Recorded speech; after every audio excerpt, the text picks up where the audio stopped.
Hello everyone, আসসালামু আলাইকুম সকলকে। তোমাদের সবাইকে আমাদের স্কুল ম্যাথমেটিক্স ইউটিউব চ্যানেলে স্বাগত জানাচ্ছি। তো ভাই, আজকে আমরা খুবই গুরুত্বপূর্ণ একটা টপিক নিয়ে আলোচনা করব এবং এই টপিকটা আমি মনে করি খুবই ইম্পর্টেন্ট, খুবই সিগনিফিকেন্ট। কেন? কারণ এই যে টপিকটা দেখো, লুইস ডট গঠন, এটা আমাদের এসএসসি এর বইও নাই, আবার এইচএসসি এর বইও নাই। হ্যাঁ, কোনো বইতে কিন্তু সুন্দর মতো উল্লেখ নাই। যেসব বই আছে সেগুলো খুব ভাষা নলেজ। সো আমি চেষ্টা করব এই টপিক থেকে তোমাদের যা যা গুরুত্বপূর্ণ, যা যা জানা দরকার সব একটা ভিডিওতেই বলে দেওয়ার জন্য। ওকে, সো মানে এই টপিকটা আমরা কেন পড়তেছি? কারণ এটা দিয়ে আমরা যৌগমূলকের কাঠামোটা ব্যাখ্যা করতে পারি। ওকে, তোমরা হচ্ছে যৌগমূলকের সংকেত, তারপর আধান, তারপর হচ্ছে জারণ মান, এইসব হচ্ছে পুরো মুখস্থ করো, তাই তো? যেমন ধরো সালফেটের কত 2-, বাট কেন এটা 2- হয় সেগুলাই হচ্ছে মেইনলি আমরা এই থিওরির মাধ্যমে বুঝতে পারবো। তো চলো আমরা ক্লাসটা স্টার্ট করতে পারি। আচ্ছা, সো প্রথমে আমরা একটু কনটেক্সটটা দেখে নিব যে এই টপিকটা আসলে কিসের সাথে রিলেটেড। তো আমরা সবাই কিন্তু ভাই মোটামুটি সমযোজী বন্ধন সম্পর্কে একটা নলেজ এখন রাখি, তাই না? তো আমাকে তো বলো তো, সমযোজী বন্ধন কিভাবে তৈরি হয়? ইলেকট্রনের শেয়ারিং এর মাধ্যমে, তাই তো? এখন একটু খেয়াল করে দেখো তো, এই প্রশ্নটা তোমাদের মাথায় আসছে কিনা যে ভাই, ইলেকট্রন তো নেগেটিভলি চার্জ, তাই না? সেম চার্জ, তাহলে দুইজনকে তো একে অপরকে তো বিকর্ষণ করার কথা, তাই না? এটাও নেগেটিভ, এটাও নেগেটিভ, তাহলে তারা কিভাবে কাছাকাছি আসবে? তাদের শেয়ারিংটা কিভাবে হয়? কাছাকাছি আসলে তাদের মধ্যে বিকর্ষণ হওয়ার কথা না, তাই না? এরকম তো হয় না। কেন এরকম হয় না সেটা নিয়ে বিভিন্ন সময় বিভিন্ন রকম বিভিন্ন বিজ্ঞানী হচ্ছে আমাদের বলার চেষ্টা করছেন। সো আমাদের কনটেক্সট হচ্ছে সমযোজী বন্ধন কিভাবে স্থায়ী হয়। হ্যাঁ, কিভাবে স্থায়ী হয়, ইলেকট্রন গুলো কিভাবে কাছাকাছি আসতে পারে, এরকম। এটা নিয়ে আমরা আগে একটু জেনে নেই। ওকে, সো এটা নিয়ে সর্বপ্রথম যে বিজ্ঞানী হচ্ছে ক্লিয়ারলি বলার চেষ্টা করছেন, তার নাম হচ্ছে বিজ্ঞানী লুইস। ওকে, তার নাম অনুযায়ী এই মতবাদকে আমরা বলি হচ্ছে লুইস ডট গঠন, হ্যাঁ, ডট স্ট্রাকচার। এইটাই মিললে আমাদের আজকের পড়ার বিষয়, বুঝছো? এটাই আমরা আজকে দেখবো আর কি। এর পরবর্তীতে আরো বিভিন্ন আধুনিক মতবাদ আসছে, যেমন একটা হচ্ছে আমাদের বিবিটি, ওকে, ভ্যালেন্স বন্ড থিওরি। এগুলো আমরা সামনে পড়বো, কোন একটা লেকচার হয়তো পড়বো। আচ্ছা, এরপর হচ্ছে আমাদের ভিএসইপিআর, এটাকে আমরা বলি হচ্ছে valence shell electron pair repulsion. হ্যাঁ, ইলেকট্রন পেয়ার রিপালশন। তাহলে বাংলা করলে কি আসে? যোজ্যতা স্তরে অর্থাৎ সর্বশেষ শক্তি স্তরের ইলেকট্রন জোড়ের মধ্যে বিকর্ষণ। হ্যাঁ, এটা হচ্ছে পরবর্তী থিওরি আর কি। এরপর আমাদের হচ্ছে আরেকটা থিওরি, যার নাম হচ্ছে এমওটি, যেটাকে আমরা বলি হচ্ছে মলিকুলার অরবিটাল থিওরি। হ্যাঁ, মলিকুলার অরবিটাল থিওরি। আণবিক অরবিটাল কিভাবে তৈরি হয়? আমরা তো আমাদের যত রকমের পড়াশোনা আছে, এসএসসি বলো, এইচএসসি বলো, সব জায়গায় হচ্ছে পারমাণবিক অরবিটাল নিয়ে আলোচনা করি। আণবিক অরবিটাল আবার কি, সেটা হচ্ছে এই থিওরিতে আলোচনা করা হয়। সো আমরা আজকে মেইনলি প্রথমটা নিয়ে একটু আলোচনা করব, ঠিক আছে? এইটা আমরা একটু দেখার চেষ্টা করব। এটা দেখলে মোটামুটি আমরা বুঝে ফেলবো যে কোন আয়নটার গঠন কিরকম হয়। ওকে, আচ্ছা, তো চলো আমরা স্টার্ট করি। সো লুইস ডট স্ট্রাকচার, ওকে, লুইস ডট স্ট্রাকচার। এইটার মধ্যে প্রথমে আমাদের কিছু প্রিন্সিপালস শিখতে হবে, বুঝছো? প্রথমে আমাদের কিছু নিয়মাবলী শিখতে হবে, সেই নিয়মগুলো আমরা একটা একটা করে দেখার চেষ্টা করি। আচ্ছা, তো প্রথমে আমাদের একটা জিনিস শেয়ার হইতে হবে, একটা জিনিস ক্লিয়ার হইতে হবে। সেটা কি? সেটা হচ্ছে এই মতবাদের শুরুতে আমরা পরমাণুকে দুইটা ভাগে ভাগ করে নিব। ওকে, পরমাণুকে কি করব? আমরা দুইটা ভাগে ভাগ করে নিব। একটাকে আমরা বলবো হচ্ছে কেন্দ্রীয় পরমাণু, ওকে, সেন্ট্রাল পরমাণু, আর একটা হচ্ছে প্রান্তীয় পরমাণু বা পেরিফেরাল পরমাণু। হ্যাঁ, পেরিফেরাল এলিমেন্টস তুমি বলতে পারো। আচ্ছা, তাহলে কেন্দ্রীয় আর প্রান্তীয় মানে বলতে আবার কি বোঝায়? নাম থেকে বোঝা যাচ্ছে কেন্দ্রীয় গুলো কেন্দ্রে থাকবে, প্রান্তীয় গুলো পরিধির দিকে বা আশেপাশে থাকবে, কেন্দ্রের চার সাইডে থাকবে, এরকম বিষয়টা। বুঝতে পারছো? এখন আমি যদি তোমাকে একটা যৌগের সংকেত দিয়ে বলি এটার মধ্যে কেন্দ্রীয় কে প্রান্তীয় কে, তুমি আমাকে বলো, তখন তুমি আসলে কিভাবে তুমি নির্ধারণ করতে পারো সেটা দেখো। তাহলে আমরা কি করবো, এখন কেন্দ্রীয় পরমাণু নির্বাচন বা নির্ধারণ প্রক্রিয়াগুলো শিখবো। কিভাবে আমরা একটা যৌগের সংকেত থেকে কেন্দ্রীয় পরমাণু খুঁজে বের করতে পারি। ওকে, সো নির্বাচন প্রক্রিয়াটা আসলে অত কঠিন না, এটা কিন্তু আসলে সিম্পলি তুমি বলতে পারো। কিরকম, যেমন আমরা কিছু বৈশিষ্ট্যের দিকে তাকাবো। ওই যে আমাদের আণবিক সংকেতটা, হ্যাঁ, ওই যে অণুর গঠনটা, ওই অণুর গঠনের মধ্যে কোন মৌলের পরমাণু সংখ্যা কম, ঠিক আছে, তাহলে সেই মৌলটাই হবে কেন্দ্রীয় পরমাণু। ওকে, তাহলে আমি দেখবো কি কোনটার সংখ্যা কম। ওকে, কোনটার সংখ্যা কম, এটা আমরা প্রথমে দেখব, ঠিক আছে। আচ্ছা, এটা দিয়ে যদি নির্ধারণ করা না যায় তাহলে আমি দেখব কার যোজনী বেশি, কার যোজনী বেশি সেটা দিয়ে কিন্তু আমি নির্ধারণ করতে পারি। বুঝতে পারছো? এটা দিয়েও যদি নির্ধারণ করা যায় না যায় তাহলে আমরা দেখব কি আকার, কার আকার বড়। মেইনলি এই তিনটা বৈশিষ্ট্যের মধ্যে এক বা একাধিক বৈশিষ্ট্য যার থাকে সেই কিন্তু কেন্দ্রীয় পরমাণু হয়। আমরা কিন্তু একটা একটা করে এক্সাম্পল দেখবো, কোনো সমস্যা নেই কিন্তু। ওকে, আচ্ছা, এবার আসো আমরা এখান থেকে আরো কিছু ইনফরমেশনের দিকে তাকাই। কোন পরমাণুর কি রকমের ইলেকট্রন সংখ্যা থাকবে, সর্বশেষ শক্তি স্তর নিয়ে তো মেনলি আমরা কাজ করি এখানে, তাই না? তো সর্বশেষ শক্তি স্তরে কোন ধরনের পরমাণু কয়টা করে ইলেকট্রন থাকবে এখন সেটা আমরা দেখার চেষ্টা করব। সো প্রান্তীয় পরমাণুতে অলওয়েজ মনে রাখবো হাইড্রোজেন বাদে, হাইড্রোজেন বাদে বাকি সব পরমাণুতে 8টা করে ইলেকট্রন থাকবে, 8টা করে ইলেকট্রন থাকবে। হাইড্রোজেনে কয়টা থাকবে? 2টা, এটা আমরা জানি, অবভিয়াস কথা, প্রথম শক্তি স্তর সর্বোচ্চ 2টা ইলেকট্রনিক থাকতে পারে। হাইড্রোজেন বাদে অন্য সকল প্রান্তীয় পরমাণুতে আমরা 8টা করে ইলেকট্রন বসাবো। কেন্দ্রীয় পরমাণুর বিষয়টা কি দেখো, কেন্দ্রীয় পরমাণুতে 8টা করে ইলেকট্রন থাকতে পারে অথবা 8টার বেশিও কিন্তু ইলেকট্রন থাকতে পারে, বুঝছো? 8টা করেও থাকতে পারে অথবা 8টার বেশিও থাকতে পারে, 10টা হইতে পারে, 12টা হইতে পারে। ওকে, কখনোই কিন্তু 8টার কম হবে না। ওকে, তার মানে লুইস মতবাদ অনুযায়ী, হ্যাঁ, লুইস গঠনের মতবাদটা অনুযায়ী কেন্দ্রীয় পরমাণু শুধুমাত্র অষ্টক সম্প্রসারণ সম্ভব, অষ্টক সংকোচন সম্ভব না। কথা কি বুঝতে পারছো? এটাও তোমাকে একটু বুঝতে হবে। এখন তুমি বলতে পারো তাহলে এরকম বৈষম্য কেন করা হচ্ছে? আমি এখানে অষ্টক সম্প্রসারণের কথা বললাম, এখানে তো বললাম না, তাই না? কেন এরকম? কারণ এখানে একটা গুরুত্বপূর্ণ শর্ত আছে, যে শর্তের কথা আমরা দেখে রাখি। হ্যাঁ, এই জিনিসটা হওয়ার একমাত্র কারণ হচ্ছে আমরা কি করব, আমরা চেষ্টা করব সকল পরমাণুতে সর্বনিম্ন ফর্মাল চার্জ রাখার জন্য। ওকে, সর্বনিম্ন ফর্মাল চার্জ যাতে আমরা রাখতে পারি, এই চেষ্টাটা আমরা করব।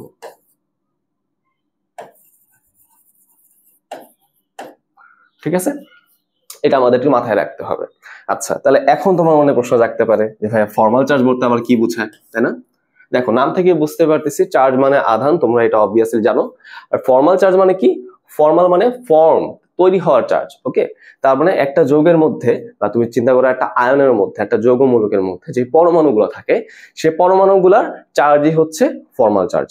বুঝতে পারছো? আচ্ছা, তাহলে এখান থেকে আমরা আরেকটা কথাও শিখে রাখবো, আমরা যখন ফর্মাল চার্জের ক্যালকুলেশনটা দেখবো, একটু পরেই দেখবো আর কি, সেখান থেকে আমরা দেখতে পারবো কেন্দ্রীয় পরমাণু, হ্যাঁ, কেন্দ্রীয় পরমাণু ফর্মাল চার্জ অলওয়েজ পজিটিভ। ঠিক আছে, তাহলে ফর্মাল চার্জকে যদি আমরা এফসি দিয়ে প্রকাশ করি, এফসি দিয়ে যদি আমি প্রকাশ করি, তাহলে একটা কথা মনে রাখবো, এই ফর্মাল চার্জটা কেন্দ্রীয় পরমাণুতে, কেন্দ্রীয় পরমাণুতে অলওয়েজ পজিটিভ হয়। হ্যাঁ, শূন্য হইতে পারে, জিরো হওয়া পসিবল, বাট নেগেটিভ হওয়া পসিবল না, জিরো অথবা পজিটিভ হওয়া পসিবল। এবং প্রান্তীয় পরমাণুটা এটা অলওয়েজ নেগেটিভ হবে, অলওয়েজ নেগেটিভ হবে। হ্যাঁ, জিরো হওয়া কিন্তু পসিবল, জিরোটা করাই আমাদের টার্গেট, বুঝছো? জিরো করাই আমাদের টার্গেট, বাট কখনো পজিটিভ হবে না, হয় জিরো হবে অথবা নেগেটিভ হবে ওর ক্ষেত্রে, হয় জিরো হবে অথবা পজিটিভ হবে ওর ক্ষেত্রে। তোমরা কি বিষয়টা ধরতে পারছো না? আশা করি এটা তোমাদের ক্লিয়ার। আচ্ছা, এবার চলে আসো আমরা একটু ফর্মাল চার্জের হিসাবটা দেখে নিব। ঠিক আছে, তার আগে আমরা অন্যান্য যত রকমের রাশির আমাদের দরকার হয় সেই রাশিগুলো একটু দেখে নিব। ঠিক আছে, আমাদের ক্যালকুলেশনের জন্য আসলে কি কি রাশির দরকার আছে। আচ্ছা, তো প্রথমে আমরা যেটা দেখবো সেটা হচ্ছে ই দিয়ে কি বোঝায়? ইলেকট্রন বোঝায়। কোন কোন ইলেকট্রন গুলো আমি নিব? মেনলি আমি নিব হচ্ছে ওই আয়ন বা যৌগের মধ্যে যতগুলো পরমাণু আছে সব পরমাণুর সর্বশেষ শক্তি স্তরের ইলেকট্রন বা যোজ্যতা স্তরের ইলেকট্রন। ওকে, আমি নিব হচ্ছে সকল পরমাণুর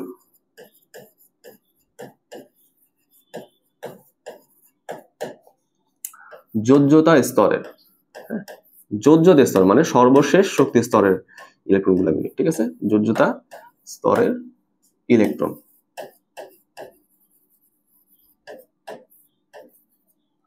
ঠিক আছে, সাথে সাথে আমি কি করব? যদি আমাদের নেগেটিভ চার্জ থাকে, বুঝছো, যদি আমাদের নেগেটিভ চার্জ থাকে সেই নেগেটিভ চার্জের মানটাকে যোগ করে দিব, তাই না? যেমন ধরো সালফেটের জন্য 2-, তাহলে আমি কি করব? এই সংখ্যার সাথে 2 যোগ করব। আর যদি আমাদের পজিটিভ চার্জ থাকে তাহলে পজিটিভ চার্জটাকে আমি বিয়োগ করব। যেমন ধরো অ্যামোনিয়াম আয়ন NH4+, তাহলে +1টাকে আমি কি করব? বিয়োগ করব। তাহলে এইগুলা করার পর যে সংখ্যাটা আমাদের বাকি থাকবে সেটাই হচ্ছে ই। আচ্ছা, এবার চলে আসা হচ্ছে আমাদের বিপিই। এগুলো আসলে প্রতীকী অর্থে, বুঝছো, এগুলো আমাদের হিসাব করার জন্য আসলে আমরা এগুলো লিখতেছি। আচ্ছা, বিপিই মানে হচ্ছে বন্ড পেয়ার ইলেকট্রন, মানে যারা হচ্ছে মেনলি বন্ধন তৈরি করতে পারে। এখানে আমি বিপি লিখি না, কারণ কি? একটা কারণ অবশ্যই আছে, আমি তোমাকে বলি। মেনলি এখানে আমরা কি করব? বন্ধন সংখ্যা নিব,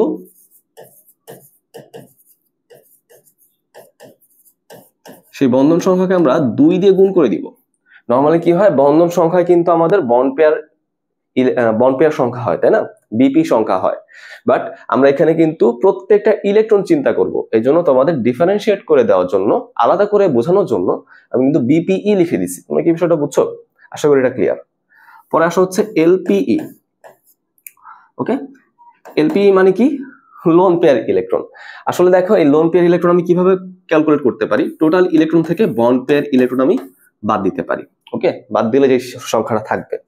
এখানে একটা মজার বিষয় হচ্ছে, এই লোন পেয়ার ইলেকট্রন যে সবসময় লোন পেয়ার হিসেবে থাকবে এমন কোনো কথা নাই। ওকে, হ্যাঁ, সে কিন্তু মুক্ত জোড় বা লোন পেয়ার হিসেবে থাকতে পারে, কোনো সমস্যা নাই, এটা তো অবভিয়াস কথা। বা সে কিন্তু পাই বন্ধন তৈরি করতে পারে, তার মানে সে কিন্তু ডাবল বন্ড অথবা ট্রিপল বন্ডও গঠন করতে পারে। বুঝতে পারছো কথাটা? আচ্ছা, এরপর সবাই পরের টপিক, সেটা হচ্ছে formal charge. Formal charge FC. Formal charge আমি কিভাবে হিসাব করতে পারি?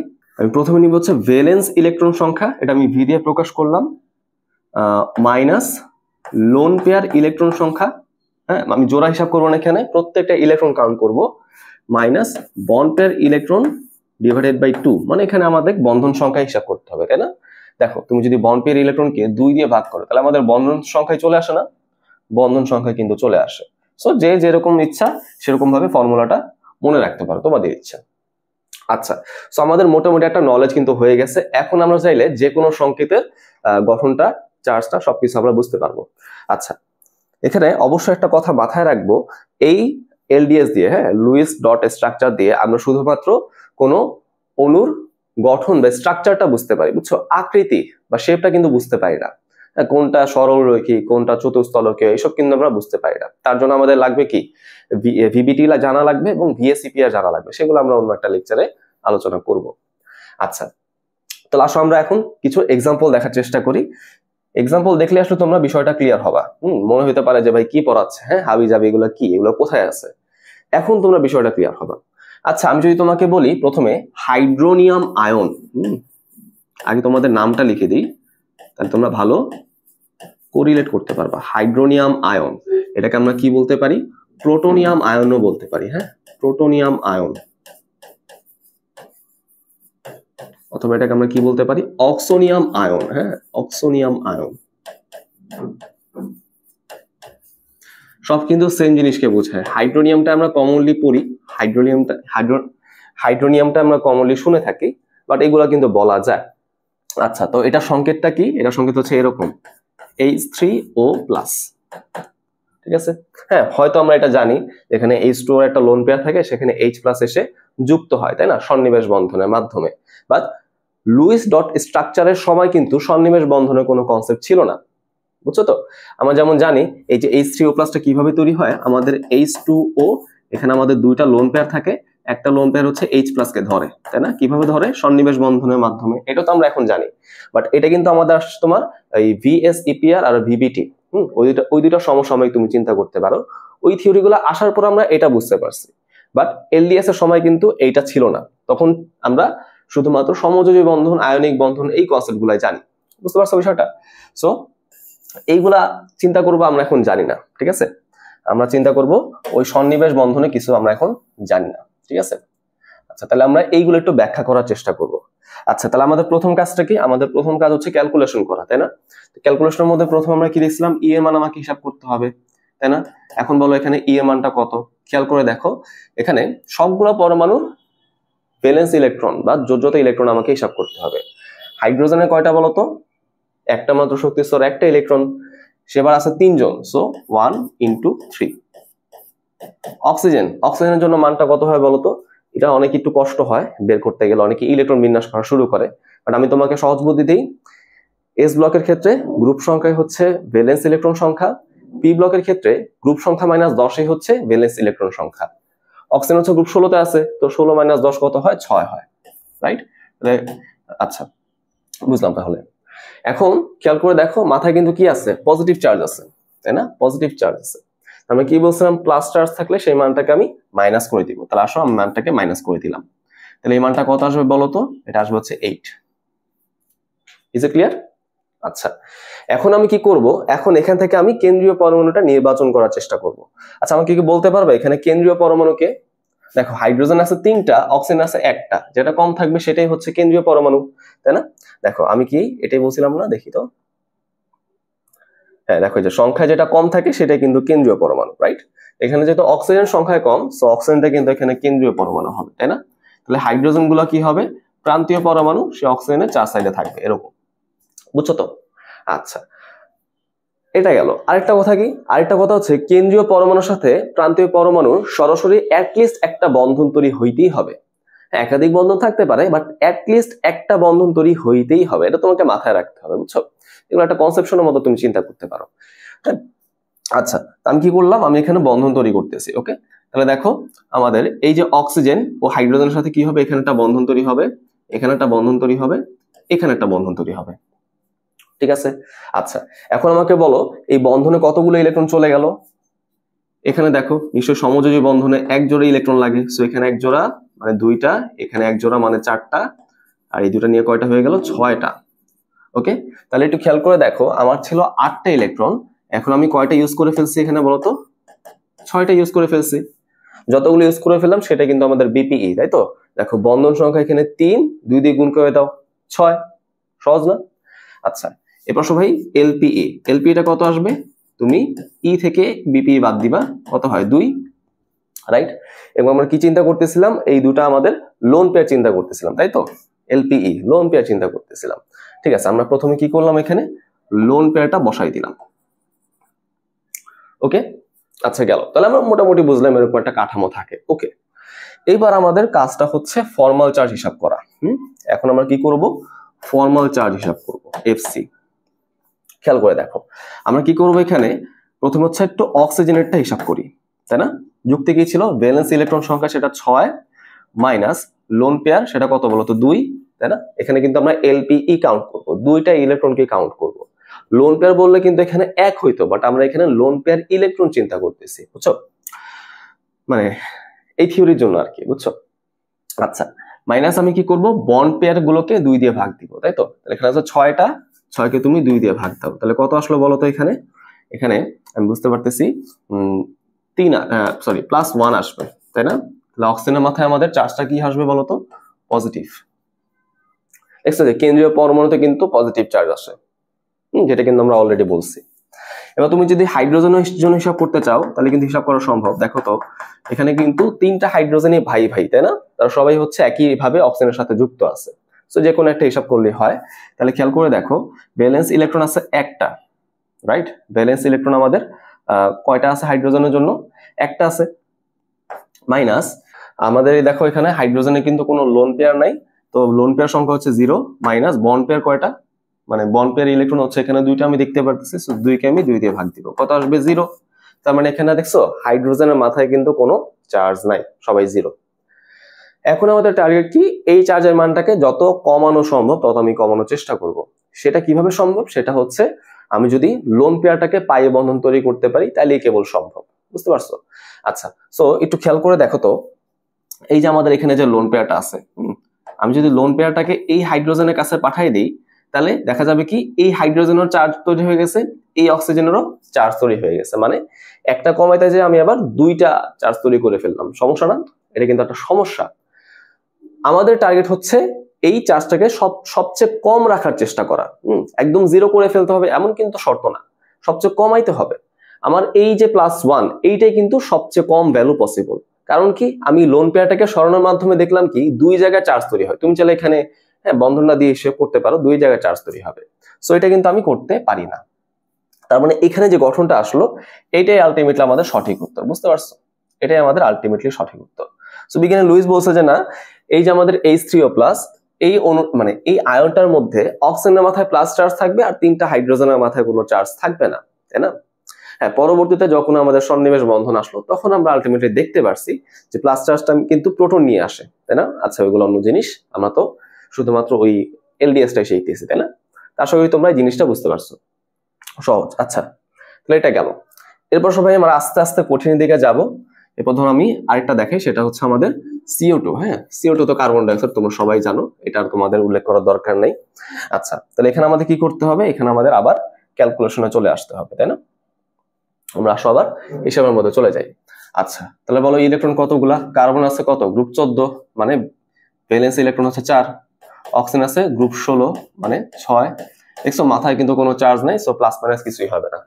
এটা কত আসলে বলো তো? 6 দুগুণে 12, 12 আর 4 কত হয়? 16, তাই না? আচ্ছা, এবার আসা হচ্ছে আমরা বন্ড পেয়ার ইলেকট্রন একটু ক্যালকুলেট করি।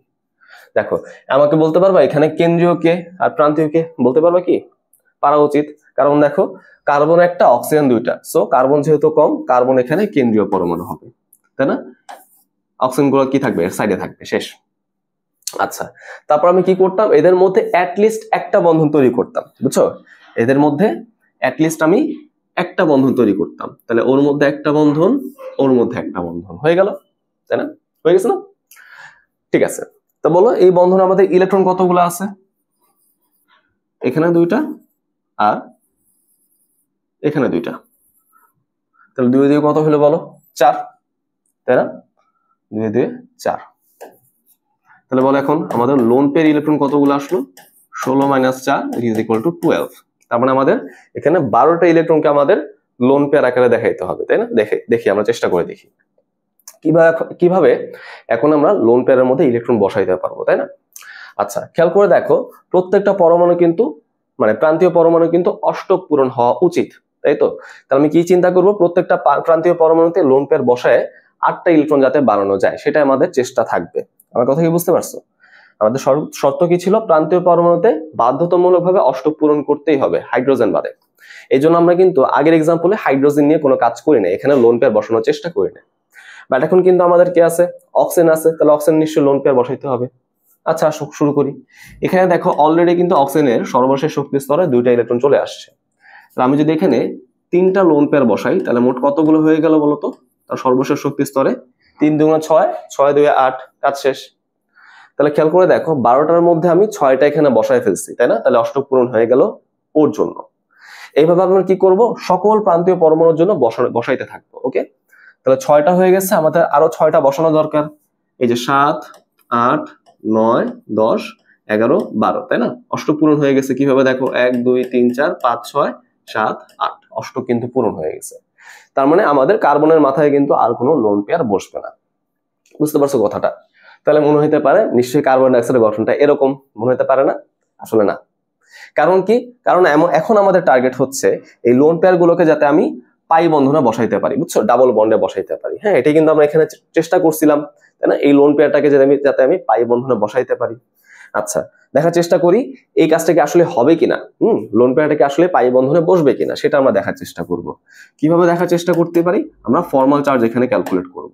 প্রথমে ধরো আমি কার্বনের জন্য এখানে ফর্মাল চার্জটা ক্যালকুলেট করতেছি। ওকে, তাহলে ভ্যালেন্সি ইলেকট্রন কার্বনের জন্য 4 মাইনাস লোন পেয়ার তো নাই, মাইনাস বন্ড পেয়ার এখানে 4/2, তার মানে কত আসলে বলো তো? +2, বুঝছো? তাহলে কার্বনে এখানে চার্জ কত আসবে বলো তো? পজিটিভ 2। আচ্ছা রাখলাম এটা, আচ্ছা এখানে লিখে দিই, সমস্যা নেই, 2+। হ্যাঁ, মাথায় লিখলে কিন্তু চিহ্নটা পড়ে যায় আর কি। আচ্ছা এখন যদি আমি অক্সিজেন হিসাব করি, দেখো দুটো অক্সিজেন কিন্তু সেম। আমি যদি এখানে অক্সিজেন হিসাব করি তাহলে খেয়াল করে দেখো, ভ্যালেন্স ইলেকট্রন 6টা, মাইনাস লোন পেয়ার কতগুলো আছে বলো? 2 4 6, মাইনাস বন্ড পেয়ার দেখো মাত্র একটা জোড়া আছে, তার মানে 2টা। তো 2/2 কত আসবে বলো তো?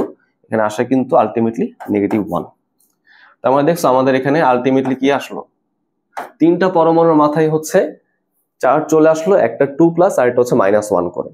এখন আমরা কি করব? এই মানটাকে কমানো যায় কিনা সেটা আমরা চেষ্টা করে দেখব। খেয়াল করে দেখো, তুমি যদি যোগ বিয়োগ করো তাহলে কিন্তু চার্জটা কিন্তু ওর সাথে মিলবে, তাই না? দেখো +2 -1 -1 0 হয় না? তাহলে ওর সাথে মিলছে না? ওকে, মিলবে, যে কোনো কম্বিনেশনে মেলে, বাট ওইটা আমাদের টার্গেট না।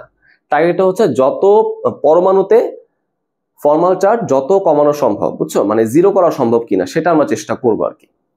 ওকে, আচ্ছা এটা কিভাবে করা যায়? আচ্ছা এখন তাহলে করার পদ্ধতি কিন্তু সিম্পল।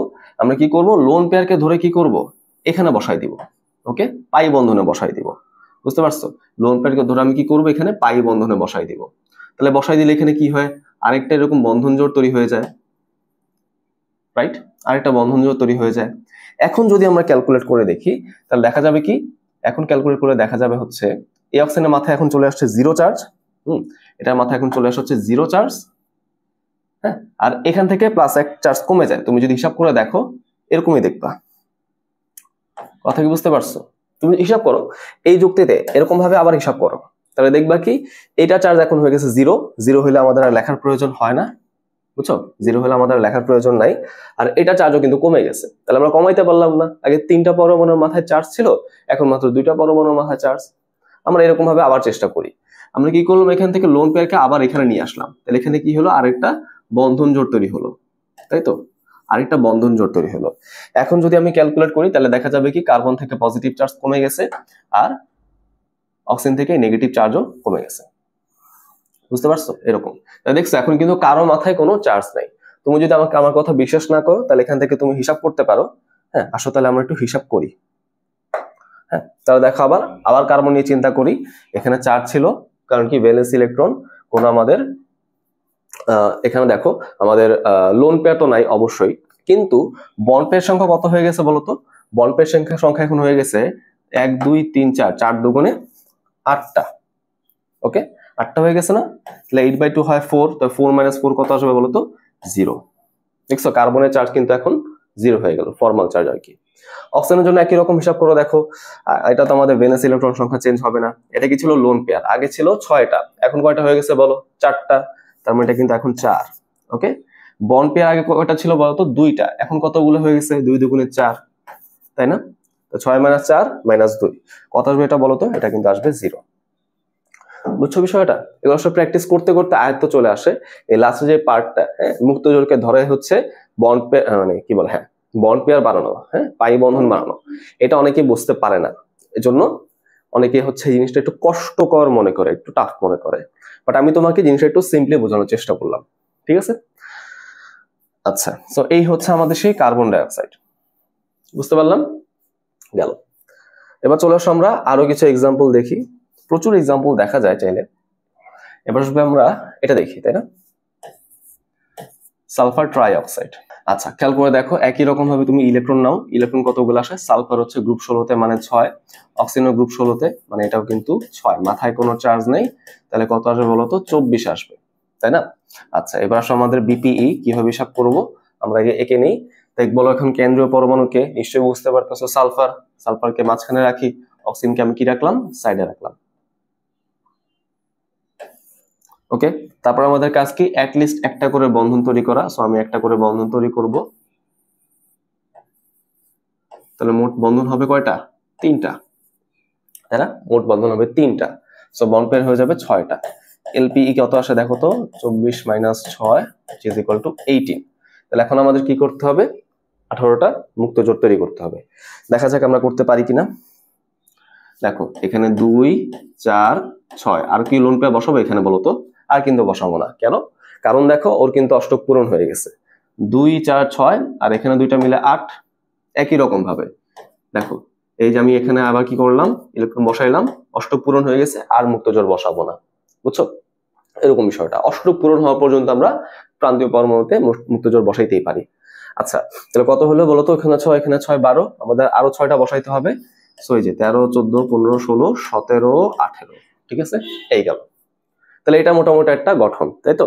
তাহলে তুমি চাইলে এখানে ফর্মাল চার্জ হিসাব করতে পারো তুমি একই নিয়মে, বুঝছো? এখানে ফর্মাল চার্জের ক্যালকুলেশনটা কিন্তু একই নিয়মে তুমি করবা। Formal charge of sulphur, formal charge of oxygen হিসাব করো। হিসাব করলে তুমি দেখতে পারবা এখানে প্রত্যেকটা অক্সিজেন আসা হচ্ছে -1 করে, সালফার আসা হচ্ছে 3+, বুঝছো?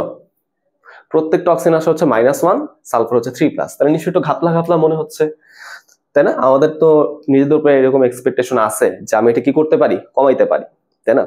আচ্ছা তাহলে আসলে আমরা একটু কমানোর চেষ্টা করি, এটা একটু সমাধান করার চেষ্টা করি। কিভাবে সমাধান করতে পারি? আমি লোন পেয়ারকে ধরে এখানে বন্ধন জোড় তৈরি করব। ওকে, লোন পেয়ারকে ধরে এখানে কি করব, আমি বন্ধন জোড় তৈরি করব। তাহলে অক্সিজেন থেকেও চার্জ কমে গেল, সালফার থেকেও চার্জ কমে গেল।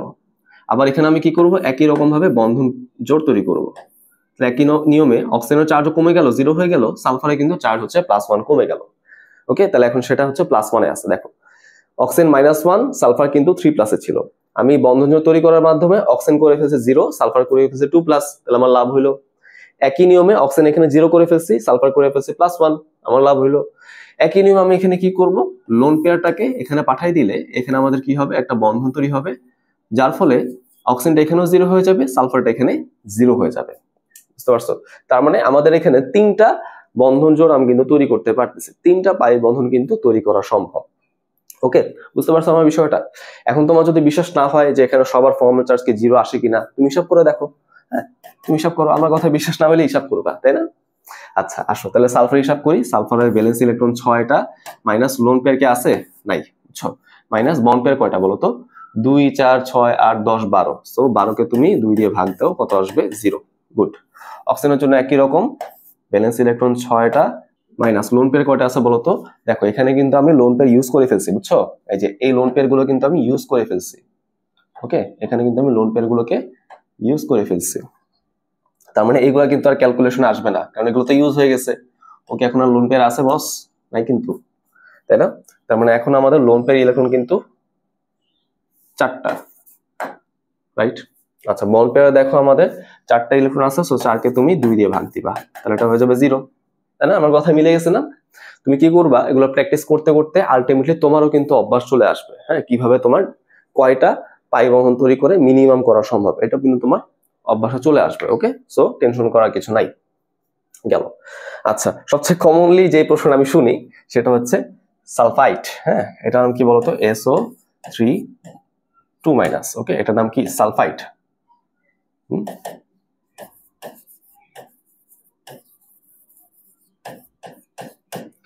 আচ্ছা, সো সবচেয়ে কমন যে প্রশ্নটা আমি শুনি সেটা হচ্ছে, ভাইয়া সালফার ট্রাইঅক্সাইড SO3 এটার মাথায় চার্জ নাই, বাট সালফাইটের মাথায় আবার 2- চার্জ কেমনে আসলো?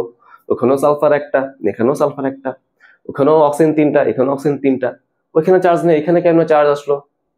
তোমার মাথা মনে হয় একই রকম প্রশ্ন আসছে না? এই প্রশ্ন এখন আমরা সমাধান করতেছি। ওকে, কেন এখানে 2- চার্জটা আসলো সেটা কিন্তু আমরা LDS এর মাধ্যমে দেখার চেষ্টা করব। আসো তাহলে একই নিয়ম, ইলেকট্রন কতগুলো আসবে বলতো, সালফারের 6, এটা কিন্তু আগের মতোই। এরপরে দেখো আমাদের এখানে কি আছে, 2- আছে না, 2- আছে, তার মানে তুমি কি করবা, 2টা ইলেকট্রন যোগ করে দিবা, তাই তো? এখানে কত আসে বলতো, এখানে দেখো আমাদের হচ্ছে 3 6 18, 18 20 আর 26 আসে, তাই তো? এরকম। ওকে, বুঝতে পারছি। এবার হচ্ছে বন্ড পেয়ার ইলেকট্রন কতগুলো হবে বলতো, বন্ড পেয়ার ইলেকট্রন কতগুলো হবে খেয়াল করে দেখো। সালফার এখানে কেন্দ্রীয়, কোনো ডাউট নাই। অক্সিজেন গুলোকে আমি 3 সাইডে আঁকলাম আর কি। এখানে আমাদের কি হলো, বন্ধন তৈরি হলো, এখানে আমাদের বন্ধন তৈরি হলো, এখানে আমাদের বন্ধন তৈরি হলো। ওকে, আচ্ছা তাহলে বন্ড পেয়ার কতগুলো হলো বলো, 6টা। বলো লোন পেয়ার কতগুলো হবে, 26 থেকে তুমি 6 বাদ দাও, তার মানে 20টা। তার মানে এই 20টা লোন পেয়ার তুমি এখন বসাবা, তাই না? 20টা লোন পেয়ার তুমি বসাবা। দেখো কিভাবে বসাবা, 1 2 3 4 5 6, অষ্টক পূরণ হয়েছে, 7 8 9 10 11 12 13 14 15 16 17 18, হ্যাঁ 18টা হয়ে গেছে।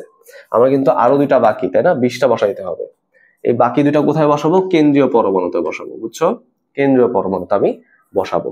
তাহলে এই কাঠামোতে দেখো কেন্দ্রীয় পরমাণুতে কিন্তু কোনো লোন পেয়ার নাই, তাই না? কারণ এখানে আমাদের কিন্তু 18টা ইলেকট্রন হিসাব করতে হচ্ছিল। বাট এখানে দেখো আমাদের কেন্দ্রীয় পরমাণুতে কিন্তু লোন পেয়ার আছে, কারণ এখানে আমাদের 20টা পরমাণু নিয়ে, হ্যাঁ 20টা ইলেকট্রন নিয়ে হিসাব করতে হবে। বুঝতে পারছো আমার বিষয়টা? আচ্ছা, গেল। এই জন্য মেনলি পার্থক্যটা চলে আসে। হ্যাঁ, ওখানে চার্জ ছিল না, এখানে চার্জ আছে কেন? কারণ এই লোন পেয়ার হিসাবটা মেনলি আমাদের চলে আসছে। আচ্ছা, এখন তুমি যদি এখানে আবার চার্জ হিসাবটা করতে চাও তাহলে করতে পারো। আসলে আমরা তাহলে একটু ফর্মাল চার্জ হিসাবটা তোমাদের দেখাই। তাহলে আমরা একটা একটা করে দেখবো। ফর্মাল চার্জ অফ সালফার কত আসে বলো তো? সালফারেরটা, সালফার হচ্ছে 6 valence electron minus lone pair কিন্তু এখানে একটা আছে, মানে দুইটা, মাইনাস বন্ড পেয়ার দেখছো 6/2 আসবে। তার মানে কত আসলে বলো তো? 3, তার মানে +1। ওকে, তাহলে সালফার কিন্তু এখানে +1। আচ্ছা, এবার সব ফর্মাল চার্জ অফ অক্সিজেন, এটা কিন্তু আমরা অলরেডি হিসাব করে আসছি। 6 মাইনাস এখানে 6 মাইনাস 2/2, হ্যাঁ এটা কিন্তু আমরা অলরেডি হিসাব করছি। তার মানে সবগুলো এখানে কিন্তু -1। ওকে, সবাই কিন্তু এখানে -1। আচ্ছা, এখন আমাদের টার্গেট কি বলতো? মানগুলোকে কমানো। কিভাবে সম্ভব? আমি এখান থেকে লোন পেয়ার, এখান থেকে একটা লোন পেয়ার টেনে এখানে পাই বন্ধন তৈরি করব। ওকে, এখানে আমি কি করবো? এরকম ভাবে একটা নতুন বন্ধন তৈরি করব, যার ফলে কি দেখা যাবে? দেখা যাবে হচ্ছে এখান থেকে চার্জ একটা কমে গেছে, তুমি চাইলে হিসাব করে দেখতে পারো। এখান থেকে দেখা যাবে কি চার্জ কমে গেছে। ওকে, তখন আমি দেখতে পারবো, দেখো তখন আমি দেখতে পারবো কি এই অক্সিজেনটা ওর ফর্মাল চার্জ চলে আসবে 0 আর ওর ফর্মাল চার্জ চলে আসবে হচ্ছে 0, তাই না? তাহলে আমি যদি নতুন করে অক্সিজেন ফর্মাল চার্জটা করতে চাই তাহলে কত আসবে? দেখো লোন পেয়ার কিন্তু এখন হয়ে গেছে 4টা এবং বন্ড পেয়ারও কিন্তু এখন 4টা হয়ে গেছে, তার মানে 0, তাই না? সালফারটা কত আসবে বলো তো? এখন দেখো সালফারের কিন্তু এখানে বন্ধন কিন্তু একটা বেশি হয়ে গেছে, তার মানে এটা কিন্তু চলে আসবে 0। ঠিক আছে, তার মানে এইটা থেকে কিন্তু তুমি আর কমাইতে পারবা না, বুঝছো? তুমি বলতে পারো ভাই আরো দুইটা পরমাণুর উপরে -1, এগুলো কি কমানো সম্ভব? তুমি চাইলে এখানে লোন পেয়ার দিয়ে দেখো, কমানো কিন্তু সম্ভব না। বুঝতে পারছো? এখানে লোন পেয়ার দিলে সালফারের নতুন করে চার্জ তৈরি হবে, অক্সিজেনের কিন্তু চার্জ তৈরি হয়ে যাবে, মানে সমস্যা হয়। বুঝতে পারছো তো? সমস্যা হয়ে যায়। তুমি চাইলে ট্রাই করে দেখতে পারো। তার মানে এই যে আমাদের যে কাঠামোর তৈরি হলো, এইটাই হচ্ছে সবচেয়ে বেশি স্টেবল কাঠামো। ওকে, এইটাই আমাদের সর্বাপেক্ষা স্থিতিশীল কাঠামো। ওকে, আশা করি এটা তোমাদের ক্লিয়ার। ঠিক আছে, তাহলে এইটাই হচ্ছে আমাদের সেই সালফাইটের গঠন। ওকে, তাহলে আশা করি সালফার ট্রাইঅক্সাইড এটার মাথায় চার্জ নাই কেন তোমরা বুঝতে পারলা, বাট সালফাইট এটার মাথায় চার্জ আছে কেন সেটাও কিন্তু তোমরা বুঝতে পারলা। আচ্ছা, তো চলে আসো আমরা পরবর্তী প্রশ্নে যাই। এবার আসো হচ্ছে আমরা আরো কিছু এক্সাম্পল করি। হ্যাঁ, আসো আমরা আরো কিছু এক্সাম্পল করে দেখার চেষ্টা করি। যেমন ধরো ClO4-, তো এটা নিয়ে অনেকের হচ্ছে কনফিউশন লাগে। হ্যাঁ, কেন কনফিউশন লাগে? কনফিউশন লাগাটা কিন্তু লজিক্যাল কারণ। খেয়াল করে দেখো, এখানে আরেকটা আছে ClO3-, হ্যাঁ ClO2-, ClO-, এটা আছে আমাদের Cl-, তাই না? এরকম বিষয়টা খেয়াল করে দেখো কোনটার নাম কি। তাহলে নামগুলো একটু বলে দিই। হ্যাঁ, নামগুলো জানা অনেক বেশি ইম্পর্টেন্ট। মাঝে মাঝে পরীক্ষা হচ্ছে নামগুলো দিয়ে দেয়, তাই না, সংকেত দেয় না। এইটার নাম হচ্ছে ক্লোরাইড, যেটা আমরা সবাই জানি, তাই না, সবাই চিনি। এটা তো কোনো যৌগমূলক না, জাস্ট একটা পরমাণু ইলেকট্রন গ্রহণ করছে। সো এটা নিয়ে কিন্তু আমাদের টেনশনের কোনো কারণ নেই। ওকে, সেটা কথা আমি বাদ দিই, এটা আমি চিন্তা করলাম না। ওকে, বাদ। উপরে গুলো কি ক্লোরাইড হবে? না, উপরে গুলো কিন্তু ক্লোরাইড না। এটার নাম হচ্ছে হাইপোক্লোরাইট। হাইপোক্লোরাইট, এটার নাম হচ্ছে ক্লোরাইড। এটার নাম হচ্ছে ক্লোরেট। এটার নাম হচ্ছে পারক্লোরেট। তার মানে দেখো ক্লোরাইট আর ক্লোরাইড এই দুটো কিন্তু ভিন্ন জিনিস, তাই না? আচ্ছা, এই সবগুলা কাঠামোর কিন্তু এরকম ভাবে আমরা কি করতে পারি, এরকম স্ট্রাকচার গুলো দেখতে পারি, তাই না? আসলে আমরা একটা দেখি, বাকিগুলো তোমরা হোমওয়ার্ক করবা। আমি এটা তোমাদের দেখাই, বুঝছো? এই যে পারক্লোরেট এটা দেখাই, বাকিগুলো তোমরা পারবা কিন্তু। হ্যাঁ, আচ্ছা, তো দেখার চেষ্টা করি এখানে কিরকম কি আসে। দেখো, তো ওর জন্য ই এর মানটা কত আসবে? ক্লোরিন হচ্ছে গ্রুপ 17, মানে ভ্যালেন্স ইলেকট্রন মানে হচ্ছে 7। আচ্ছা, তারপর দেখো তো এখানে অক্সিজেন আছে 4টা, তার মানে 4 × 6 -1 চার্জ, তার মানে +1 দিবা, তাই তো? আচ্ছা, তার মানে এখানে কত আসলো বলো তো? এখানে আসলো হচ্ছে 4 6 24, 24 32, তাই না? 32 আসলো। এবার আমাকে বলো বিপিই কতগুলো আসবে? বোঝা যাচ্ছে এখানে ক্লোরিন কম, সো ক্লোরিন কিন্তু এখানে কেন্দ্রীয় পরমাণু। 4 সাইডে কি আছে? অক্সিজেন আছে। একটা করে মিনিমাম বন্ধন তৈরি হবে, এখানে একটা, এখানে একটা, এখানে একটা, এখানে একটা, ঠিক আছে? এরকম 4টা বন্ধন তৈরি হবে। তাহলে বন্ড পেয়ার হয়ে যাবে 4 দুগুণে 8টা। লোন পেয়ার কতগুলো হবে বলো? 32 থেকে তুমি 8 বাদ দাও, তাহলে 24টা, তাই না? 24টা এরকম তুমি এখন বসাও। 1 2 3 4 5 6, তাই না? 7 8 9 10 11 12 13 14 15 16 17 18 19 20 21 22 23 24। এখন যদি আমি তোমাকে এখান থেকে ফর্মাল চার্জটা ব্যাখ্যা করতে চাই, তাহলে খেয়াল করে দেখো, এই অক্সিজেনগুলো আসবে হচ্ছে নেগেটিভ, -1, -1, এতক্ষণ তোমরা বুঝতেই পারছো। অক্সিজেনের সাথে সিঙ্গেল বন্ড থাকা মানে -1, ডাবল বন্ড থাকা মানে হচ্ছে 0। এই ক্লোরিনে তুমি দেখো এটা আসলে হচ্ছে তোমার আচ্ছা, ক্লোরিনটা আমি নিজেও বুঝতেছি না, সো আমি যদি হিসাব করে নিই, আমি যদি হিসাব করে নিই তাহলে কত আসবে? ভ্যালেন্স ইলেকট্রন হচ্ছে 7টা, মাইনাস লোন পেয়ার তো এখানে নাই, মাইনাস বন্ড পেয়ার দেখতে পারতেছি 8, সো 8/2, এটা আসবে কত? +3। ওকে, তার মানে এটা হচ্ছে 3+, এরকম আসে। সবগুলোর মাথায় হচ্ছে আমাদের চার্জ আছে। এখন এটা কিভাবে সমাধান করা যায় নিশ্চয়ই তোমরা বুঝতে পারতেছো, এটা কিন্তু সমাধান করা সম্ভব। আমি যদি এখান থেকে একটা লোন পেয়ারকে এখানে পাঠাই দেই, তাহলে কি হবে? অক্সিজেনের এটা সরে যাবে, -1 চার্জটা সরে যাবে, ক্লোরিন হয়ে যাবে +2। তোমরা যদি ক্যালকুলেট করো এটা কিন্তু তোমরা পাবা, ক্লোরিন হয়ে যাবে হচ্ছে +2, অক্সিজেন হয়ে যাবে এখানে 0। ওকে, আমাদের এখানে কিন্তু এই লোন পেয়ারটাও নাই, লোন পেয়ারটা চলে গেছে। ঠিক একই রকম ভাবে আমি এখান থেকে যদি পাঠাই দিই, তাহলে এই অক্সিজেনটা হয়ে যাবে 0। হ্যাঁ, এই অক্সিজেনটা এখান থেকে লোন পেয়ার পাঠাই দিলে হয়ে যাবে 0 এবং ক্লোরিন হয়ে যাবে +1। ঠিক একই মেথডে আমি যদি এই অক্সিজেন থেকেও এখান থেকে যদি আমি পাঠাই দিই, এখান থেকে যদি আমি লোন পেয়ারটাকে বন্ধন গঠনে পাঠাই দিই, তাহলে এই অক্সিজেনটা হয়ে যাবে 0 আর এই ক্লোরিনটা হয়ে যাবে 0। বুঝতে পারছো? ওকে, ইজ ইট ক্লিয়ার? তাহলে এই মেথডে এই অক্সিজেন গুলো আসবে হচ্ছে 0, এটা -1, কোনো সমস্যা নাই। বাট ক্লোরিনের মানটা কত আসে আমি তোমাকে আরেকবার ক্যালকুলেট করে দেখাই। 7 মাইনাস, এখন দেখো তো লোন পেয়ার কিন্তু 0, বাট বন্ড পেয়ার কতগুলো হয়ে গেছে? 7টা, তার মানে 7 দুগুণে 14, 14/2 মানে 7, 7 থেকে 7 বাদ দিলে 0। Is it clear? আশা করি এটা আমাদের শেষ। হ্যাঁ, বুঝতে পারলাম? তাই দেখছো তো, এই যে ClO4 মাইনাস, এই মাইনাসটা আলটিমেটলি কোথায় আছে? এই অক্সিজেনের মাথায় আছে, তার মানে এইটাই হচ্ছে তার গঠনটা। ওকে, আচ্ছা, তোমাদের এমন একটা প্রশ্ন জাগতে পারে যে ভাই আমি কেন এখান থেকে লোন পেয়ারটা নিলাম না, তাই না? আমি তো এইগুলা থেকে লোন পেয়ার নিছি, এখান থেকে তো নিলাম না কেন? এটা কিন্তু কোনো কারণ নাই, বুঝছো? এটা কিন্তু কোনো কারণ নাই। তুমি চাইলে এখান থেকে মানে এই O- কে এখানেও তুমি রাখতে পারতা, তাহলে এখানে তুমি 3টা বন্ড দেখাইতে পারতা, তুমি এখানেও রাখতে পারতা, এখানেও রাখতে পারতা, এটা তোমার ইচ্ছা, ঠিক আছে? কারণ আমরা কিন্তু এখন আকৃতি দেখতেছি না। ওকে, আমরা কিন্তু শুধুমাত্র গঠনটা দেখতেছি, গঠন যে কোনো ভাবে তুমি দেখাইতে পারবা। সো এই হচ্ছে আমাদের ClO4 মাইনাসের গঠন। আশা করি তোমরা এটা ক্লিয়ার হইতে পারছো। আচ্ছা, চলো আমরা আরো দেখি। এখন আমরা দেখবো হচ্ছে ফসফেট। ওকে, সেটা হচ্ছে PO4 3 মাইনাস। হ্যাঁ, এটা হচ্ছে কি বলতো? ফসফেট। এটার গঠনটা এখন আমরা একটু দেখার চেষ্টা করব কিরকম কি হয়। আচ্ছা, আসো সেম মেথড, ইলেকট্রন হিসাব করো। ফসফরাস হচ্ছে গ্রুপ 15, তার মানে এটা কত আসবে বলতো? ভ্যালেন্স ইলেকট্রন 5, তাই তো? অক্সিজেন তো আমরা দেখছি 6, তার মানে 4 6 24, আর এখানে দেখছো 3 মাইনাস চার্জ আছে, তার মানে 3 তুমি যোগ করে দিবা, তাই না? তাহলে এখানে কত আসলে বলতো? 24 32, তাই না? 32। আচ্ছা, এবার সবাই যদি বন্ড পেয়ার ইলেকট্রন হিসাব করতে যাই, তাহলে দেখো তো ফসফরাস এবং চারদিকে 4টা অক্সিজেন, 1 2 3 4, এখানে একটা করে বন্ধন দাও। দেখছো কোনো ব্যতিক্রম নাই কিন্তু।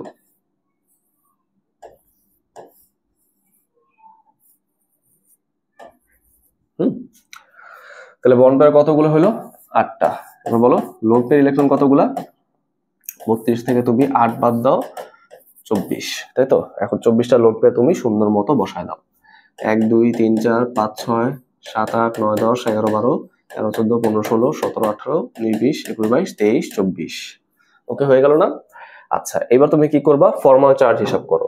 অক্সিজেন তো অবভিয়াসলি আমরা এখন করতেছি, সবগুলো হচ্ছে -1 করে আসবে। ফসফরাসটা কত আসে বলো তো, হিসাব করে দেখি। ফসফরাসের ফর্মাল চার্জটা কত? ফর্মাল চার্জ অফ ফসফরাস দেখার চেষ্টা করি। তার ব্যালেন্স ইলেকট্রন 5টা, মাইনাস লোন পেয়ার নাই, মাইনাস বন্ড পেয়ার এখানে দেখেছি 8। সো 8/2 কত আসে বলো তো? 8/2 আসে হচ্ছে 4। 5 - 4 = +1 আসে, তাই তো? তোমার ফসফরাস কিন্তু মাত্র +1। এখানে আমরা দেখছিলাম কি, ক্লোরিন হচ্ছে +3, এটা কিন্তু আমরা দেখছিলাম, তাই তো? ক্লোরিন +3, তাই সে আরো 3টা বন্ধন নিতে পারছে 0 হওয়ার জন্য। বাট এখানে আমি দেখলাম ফসফরাস কিন্তু +1, তাহলে সে কি 3টা বন্ধন নিতে পারবে আগের মতো? না, সে মাত্র একটা বন্ধন নিতে পারবে, রাইট?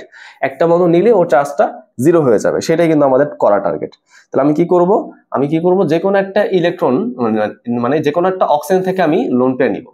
লোন পেয়ার নিয়ে আমি ফসফরাসের সাথে একটা নতুন বন্ধন তৈরি করব। ওকে, তাহলে এইটাই হবে সবচেয়ে বেশি স্টেবল কাঠামো। এই কাঠামোতে আমি দেখতে পাচ্ছি এখানে ইলেকট্রন হয়ে যাবে 10টা, তার মানে এটা হয়ে যাবে 0। ওকে, তাহলে এইটাই হচ্ছে আমাদের সেই ফসফেট আয়নের গঠন। বুঝতে পারছো? আশা করি এটা আমাদের ক্লিয়ার হলো। তাহলে আশা করি তোমরা এগুলো বুঝছো। এবার চলে আসো আমরা ভেজালের মধ্যে যাই। ভেজালের মধ্যে যাই কিরকম? আমরা হয়তো জানি ফসফরাসের 2টা অক্সাইড পসিবল, হ্যাঁ, P2O3, কারণ এখানে ফসফরাসের অক্সিজেন, কারণ এখানে আমি দেখতেছি AXB/y নীতি অ্যাপ্লিকেবল হচ্ছে। ফসফরাসের যোজনী 3 এখানে, অক্সিজেনের যোজনী 2 এখানে। ওকে, ভেরি গুড। আরেকটা অক্সাইডে কিন্তু পসিবল, P2O5, ফসফরাস পেন্টাঅক্সাইড। AXB/y নীতি কিন্তু পসিবল, তাই না? তো ফসফরাসের 2টা যোজনী থাকে 3 এবং 5, তাই এখানে 2টা অক্সাইড তৈরি হচ্ছে, ট্রাইঅক্সাইড এবং পেন্টাঅক্সাইড। তাহলে নাইট্রোজেনের যোজনী কত বলো তো? শুধুমাত্র 3, তাই তো? 9 10 এর বই কিন্তু ভুল দেওয়া, 3 এবং 5 দেওয়া। 5 কিন্তু নাইট্রোজেনের যোজনী হয় না, নাইট্রোজেনের যোজনী হয় শুধুমাত্র 3। তাহলে ঠিক আছে, তাহলে একটাই তো অক্সাইড তৈরি হওয়ার কথা এই যুক্তিতে, তাই না? নাইট্রোজেনে দেখা যায় কি, নাইট্রোজেনে দেখা যায় অক্সাইড হচ্ছে 5টা। এই 1টা 2টা 3টা, এই ধরো আমাদের 1টা 4টা, আর এই হচ্ছে আমাদের 5টা। ওকে, এটা হচ্ছে আমাদের নাইট্রাস অক্সাইড,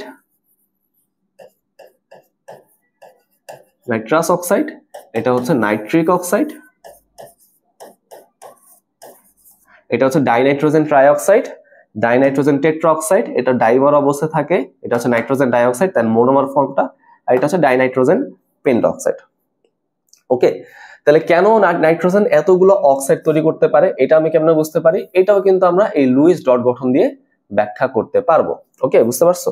তাহলে এখন আমাদের গঠন কিন্তু এটা দেখার দরকার নেই, তোমরা হোমওয়ার্ক করবা, এটাও দেখার দরকার নেই, হোমওয়ার্ক করবা। আমরা এখান থেকে মেইনলি গঠনগুলা দেখবো, ঠিক আছে? একটা একটা করে দেখি। প্রথম আসা হচ্ছে N2O, এটার গঠনটা কিরকম হবে, এটা যদি আমরা দেখার চেষ্টা করি। আসলে তাহলে আমরা এখন N2O-টা দেখি, নাইট্রাস অক্সাইড। এটার অপর নাম কি বলতো? লাফিং গ্যাস, তাই না? আচ্ছা, এখন বিষয়টা হচ্ছে তুমি যদি ইলেকট্রন কাউন্ট করো, এটা কোনো সমস্যা নেই, আগে এটা করে নিই আমরা। নাইট্রোজেন আছে গ্রুপ কত বলতো? গ্রুপ 15-তে, তার মানে ভ্যালেন্স ইলেকট্রন 5। তারপর দেখো নাইট্রোজেন আছে 2টা, সো 2 দিয়ে তুমি গুণ করো, প্লাস অক্সিজেন আছে 1টা, এটা কত আসলো? 16। এবার বলো আমাদের বন্ড পেয়ার ইলেকট্রন কতগুলো হবে বলতো? বন্ড পেয়ার ইলেকট্রন হচ্ছে এখানে আমাদের একে দেখতে হবে, রাইট? এখন আকার ক্ষেত্রে এখানে একটু জটিলতা আছে, খেয়াল করে দেখো। আমাদের এখানে নাইট্রোজেন আছে 2টা, অক্সিজেন 1টা, তাহলে কম কোনটা বলতো? কম তো অক্সিজেন, তাহলে অক্সিজেনটা সেন্টারে আসা উচিত, নাইট্রোজেন তো আমাদের প্রান্তের দিকে যাওয়া উচিত, এরকম হওয়া উচিত, তাই না? বাট এরকম কিন্তু হয় না, বুঝছো? এরকম কিন্তু পাওয়া যায় না। আসলে পাওয়া যায় কিরকম জানো? পাওয়া যায় হচ্ছে এরকম, নাইট্রোজেনটাই মাঝখানে থাকে এবং একটা নাইট্রোজেন থাকে হচ্ছে এক সাইডে, অপর অক্সিজেনটা থাকে হচ্ছে আরেক সাইডে। এইটা হচ্ছে তার গঠনটা। তাহলে দেখো আমরা এতক্ষণ যেটা শিখছিলাম, কম সংখ্যা থাকলে কেন্দ্রে থাকে, এটা কিন্তু ইউনিভার্সাল কোনো জিনিস না।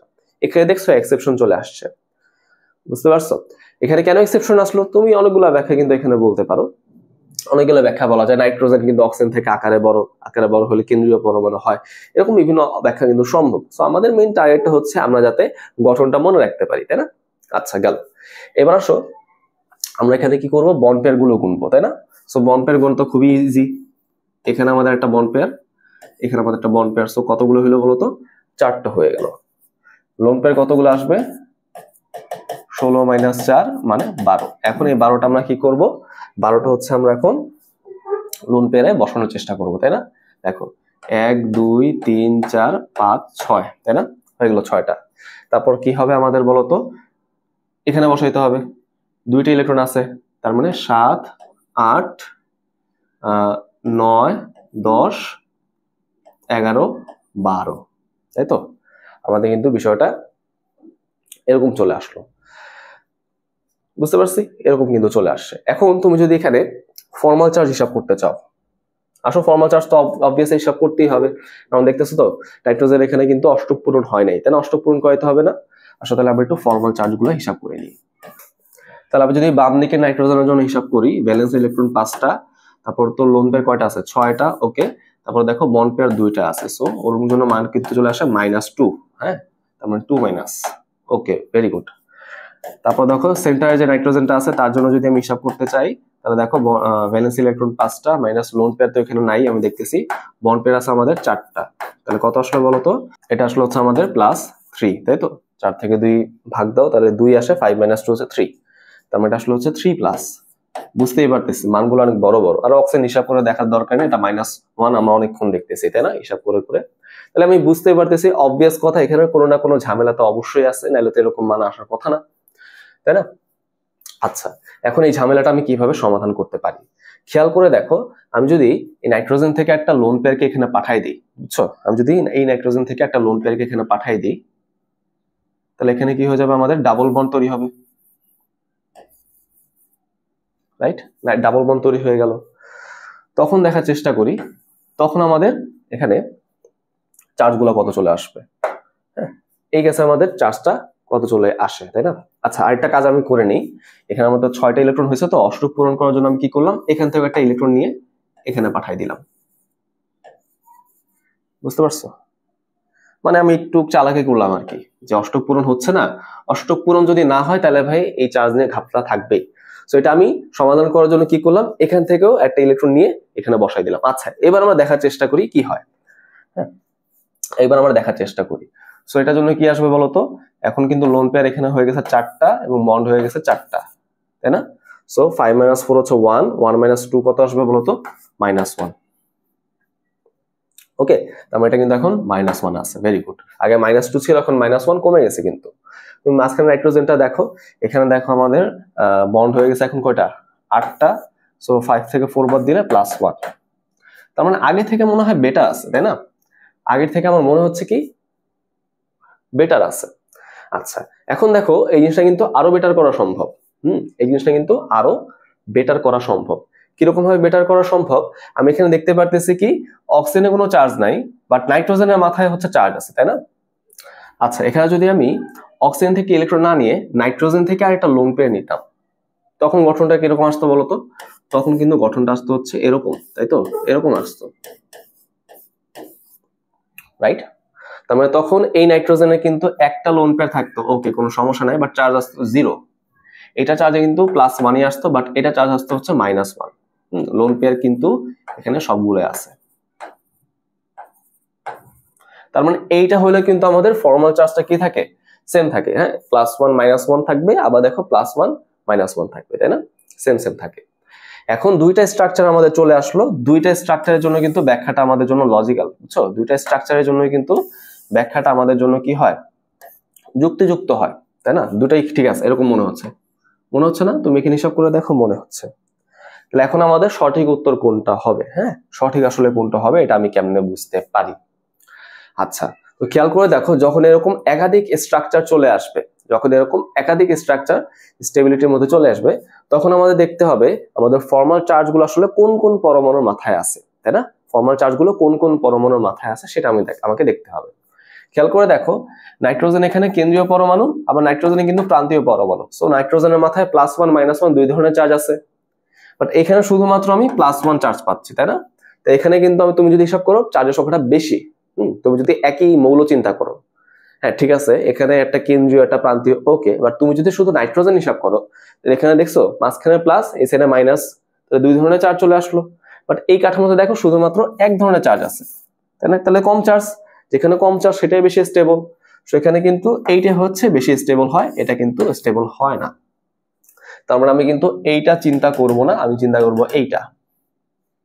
কথা কি বুঝতে পারছো? যদি এরকম সমস্যা হয় তখন আমাদের এইভাবে একটু ক্রিটিক্যালি চিন্তা করতে হবে, বুঝছো? নাইট্রোজেন অক্সাইড গুলো এই জন্য একটু টাফ।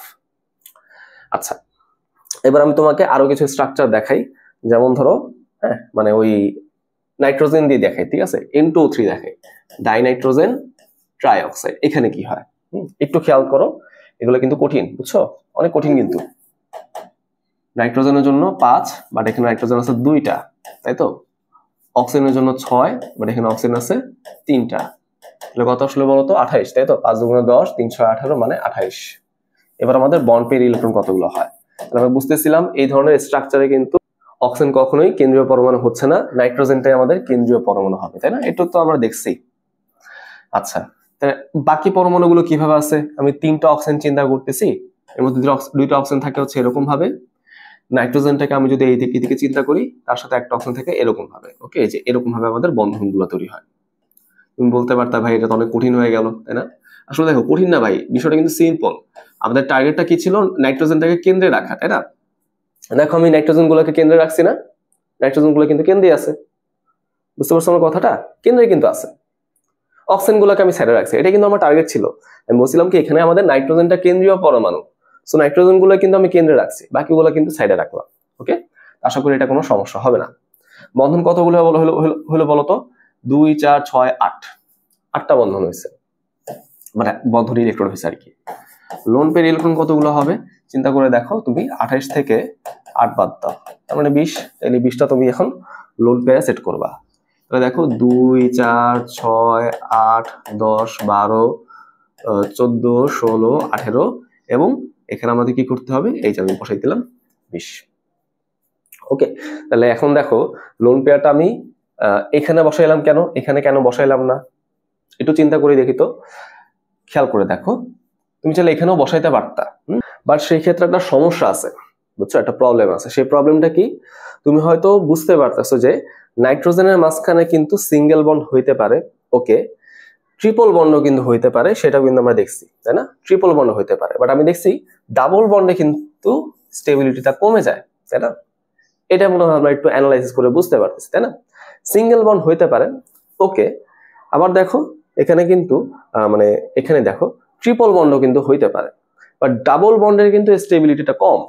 তো আমি যদি এখানে এই জায়গায় যদি লোন পেয়ার নিয়ে ওর অষ্টকটা পূরণ করে দিই, তারপর আমি যখন লোন পেয়ারটাকে এক্সচেঞ্জ করবো, তাই না, ওই যে বন্ড পেয়ার যখন আমি কনভার্ট করব, তখন দেখা যাবে কি এই নাইট্রোজেনের সাথে এই নাইট্রোজেনটা বন্ড পেয়ার তৈরি হয়ে যায়। সো এই জিনিসটাকে অ্যাভয়েড করার জন্য আমি এখানে কি করছি? লোন পেয়ারটাকে এই নাইট্রোজেনের মাথায় রাখছি, বুঝছো আমার কথা? এই হচ্ছে মেইনলি কারণ। তো আশা করি তোমরা বুঝছো। যদি কঠিন লাগে দরকার নাই, তুমি জাস্ট মনে রাখো আমি এই নাইট্রোজেনের মাথায় বসাবো, যার সাথে একটা অক্সিজেন, তার মাথায় আমি অক্সিজেনটাকে বসাবো, মানে লোন পেয়ারটাকে বসাবো। ওকে, আচ্ছা, এখন তুমি যদি ফর্মাল চার্জ হিসাব করো, করতেই পারো, কোনো সমস্যা নেই। বাট আমি কিন্তু চাইলে এখান থেকে খুব সিম্পলি দেখতে পারি, বুঝছো? যেমন ধরো কিরকম ভাবে দেখতে পারি, খেয়াল করে দেখো। এখানে আমি দেখতে পারতেছি কি নাইট্রোজেন আমাদের ইলেকট্রন হচ্ছে 6টা। সো আমি যদি এখান থেকে একটা লোন পেয়ার এখানে বসাই দিই, তাহলে এখানে ইলেকট্রন হয়ে যাবে 8টা, তাই না? ইলেকট্রন কয়টা হয়ে যাবে বলো তো? 8টা হয়ে যাবে, ঠিক আছে। আবার দেখো এখানে এই নাইট্রোজেনের জন্য কয়টা ইলেকট্রন আছে? 2 4 6। সো এখান থেকে যদি আমি আরেকটা লোন পেয়ার সরাই নিয়ে যাই, দেখো আমি যদি এটা তো সরাই ফেলছি, এটা তো আমি সরাই ফেললাম, আমি যদি এখান থেকে একটা সরাই ফেলি, তখন এখানে হয়ে যাবে এরকম। তো দেখছো এখনো কিন্তু নাইট্রোজেনের অসুখটা পূরণ হয়ে গেল। তুমি বলতে পারতে ভাই এটা আবার অন্যরকম ভাবে কেন করলেন? আসলে অন্যরকম ভাবে করি না, এটা আমি শর্টকাটে করে ফেলছি। ওকে, এখানেও কিন্তু তুমি চাইলে ফর্মাল চার্জ দিয়ে হিসাব করতে পারো, বাট আমি দেখতে পারতেছি কি ফর্মাল চার্জ দিয়ে হিসাব করাটা একটু প্যারা, তাই না? অনেক হিসাব করা লাগে। সেজন্য আমি কি করলাম, আমি কিন্তু একদম শর্টকাটে করে ফেললাম। হ্যাঁ, অষ্টক পূরণ করতে হবে, এই জিনিসটা আমাদের টার্গেটেড ছিল। তো তুমি চাইলে কিন্তু এখনো কি করতে পারো, ফর্মাল চার্জটা ক্যালকুলেট করতে পারো। ক্যালকুলেট করে দেখবা কি এখানে আমাদের আসা হচ্ছে +1, এখানে আসা হচ্ছে -1। হ্যাঁ, এরকম আসে কিন্তু। ওকে, এখন তুমি বলতে পারো ভাই প্লাস মাইনাস কি নষ্ট করা যায় না? আমি এখান থেকে লোন পেয়ে নিয়ে ওর মধ্যে পাঠিয়ে দিই, তাই তো মনে কাজ হয়ে যায়। আসলে এটা হবে না। কেন? কারণ নাইট্রোজেনের যোজনে কিন্তু 5 হয় না, বুঝছো, 3 হয়, রাইট? এবং আমি যদি লোন পেয়ারটাকে হিসাব করি তাহলে কিন্তু 4 হওয়া পসিবল, তাই তো? দেখছো এখানে কিন্তু 4 হয়ে গেছে, এই জন্য মাথায় একটা প্লাস চার্জ দিয়ে আমি ব্যালেন্স করছি। 5 কিন্তু হবে না, নাইট্রোজেনে কিন্তু 5 হওয়া সম্ভব না, ডি অরবিটাল কিন্তু নাই। সো আমি চাইলে কিন্তু এখান থেকে নাইট্রোজেনের কাছে লোন পেয়ারটাকে পাঠাইতে পারি না। পাঠালে সমস্যা কি, নাইট্রোজেনের মাথায় নেগেটিভ ফর্মাল চার্জ চলে আসবে, ওটা কিন্তু সমস্যা, তাই না? কেন্দ্রীয় পরমাণুতে কখনোই নেগেটিভ ফর্মাল চার্জ আসে না। তাই আমি বলতে পারি এইটাই হচ্ছে সবচেয়ে স্টেবল কাঠামো, বুঝছো? এইটাই হচ্ছে আমাদের সবচেয়ে স্টেবল কাঠামো। এরপর হচ্ছে ব্যতিক্রম গুলায়, হ্যাঁ, ঝামেলা গুলায় ব্যতিক্রম। ব্যতিক্রমের মধ্যে প্রথমে আছে আমাদের NO, নাইট্রিক অক্সাইড। তুমি যদি এখানে ইলেকট্রন ক্যালকুলেট করো তাহলে কতগুলো পাবা? নাইট্রোজেনের জন্য 5, অক্সিজেনের জন্য 6, তাহলে কত আসলো? 11। সমস্যা, আমরা কিন্তু জোড় সংখ্যা নিয়ে ডিল করতেছিলাম, কারণ অক্সিজেন কিন্তু সবসময় জোড়বদ্ধ, কারণ আমরা কিন্তু সবসময় জোড় ইলেকট্রন নিয়ে হিসাব করতেছিলাম, ওকে? কারণ ইলেকট্রন গুলো কিন্তু জোড়বদ্ধ হয়ে কিন্তু বন্ধন তৈরি করে। তাহলে এখানে যে আমাদের একটা বিজোড় সংখ্যা চলে আসলো, এটা আমি কি করতে পারি?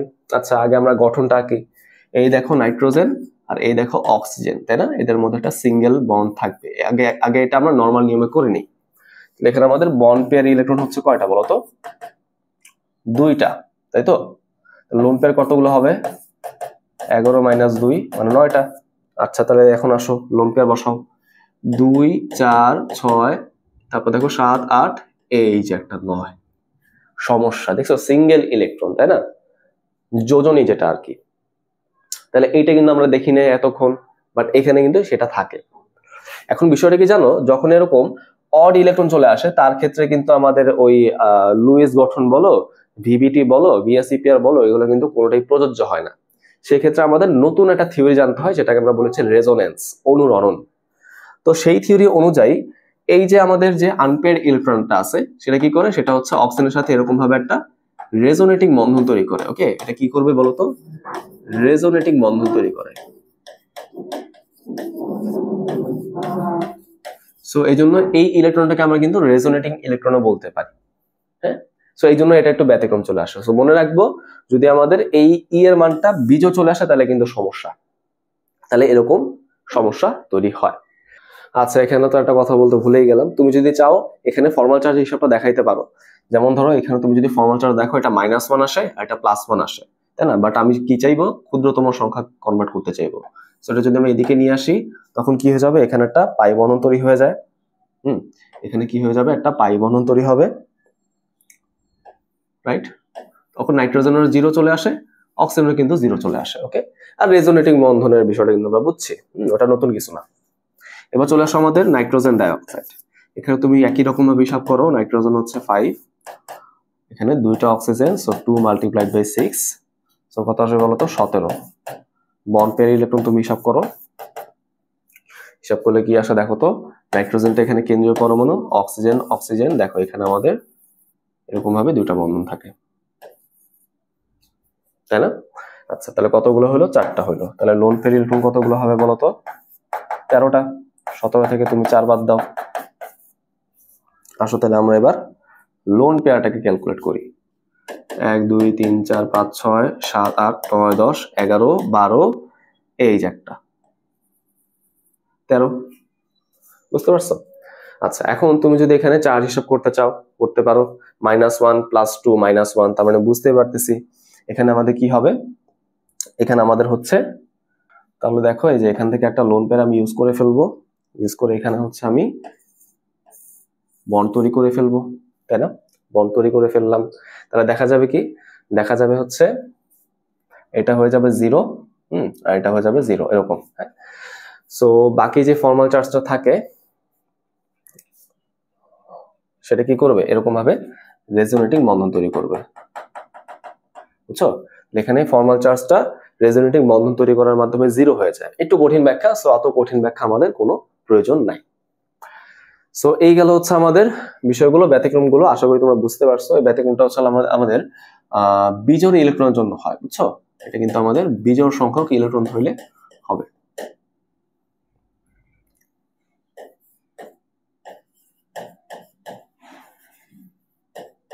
ওকে, জোড় হলে তো কোনো সমস্যা নাই, বিজোড় হইলে কিন্তু আমাদের সমস্যাগুলো তৈরি হয়ে যায়, ওকে? আচ্ছা, সো আমি তোমাদের কিছু হোমওয়ার্ক দিয়ে দিই। হোমওয়ার্কগুলো সিম্পল দিব, তোমরা একটু হোমওয়ার্কগুলো করবা।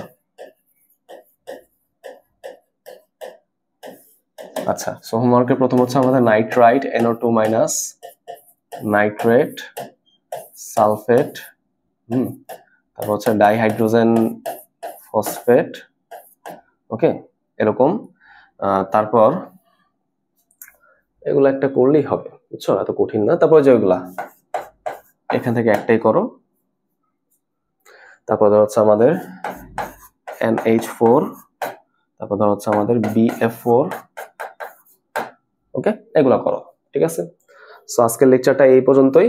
তোমরা আশা করি পড়াটা বুঝছো। কারো যদি কোনো ডাউট থাকে অবশ্যই আমাকে কমেন্টে বলবা। সবাই ভালো থাকো, আসসালামু আলাইকুম।